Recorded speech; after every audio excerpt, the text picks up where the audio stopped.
Naruto சகா அதான் உங்க ரெண்டு பேருக்கும் ஒரு செல்ல பேரை நான் சாதாரணமா ஒருத்தரோட பர்சனாலிட்டியை பொறுத்து தான் அவங்களுக்கு மோஸ்ட்லி நிக்நேம் வைப்பாங்க. இப்போ நருட்டோவே உதாரணமா எடுத்துக்கோயேன். அவனை முட்டாள், வடிவெட்ட முட்டாள், அரைவேக்காடுன்னு எப்படி வேணாலும் கூப்பிடலாம். எப்போதும் நிறுத்து, இதுக்கு மேல டேமேஜ் பண்ணா பாடி தாங்காது. ஒரு செல்ல பேரை யோசிச்சு வச்சுட்டேன். அழுக்கு மூட்டை.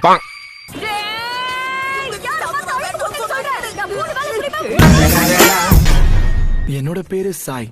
சாகுரா, அந்த புது பையன் பார்க்க செம்ம கியூட்டா இருக்கான்ல. கிட்டத்தட்ட பார்க்க சாஸ்கே மாதிரியே இருக்கான். அதனால சகஜமா பழக எல்லாருக்கும் ஒரு செல்ல பேரை வைக்கிறது தான் நமக்கு நல்லது. எனக்கும் தான். நான் சோஜி அக்கமிச்சி. அச்சச்சோ, அந்த வார்த்தையை சொன்னா உன்னை சொல்லுவானே சார். குண்டு. அவனை விட என் பேரு ஈனா யாமனாகா. எங்களோடதுதான் யாமனாகா ஃப்ளவர் ஷாப்.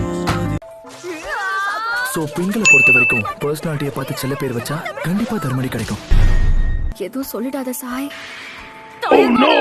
நீங்க ரொம்ப அழகா இருக்கீங்க.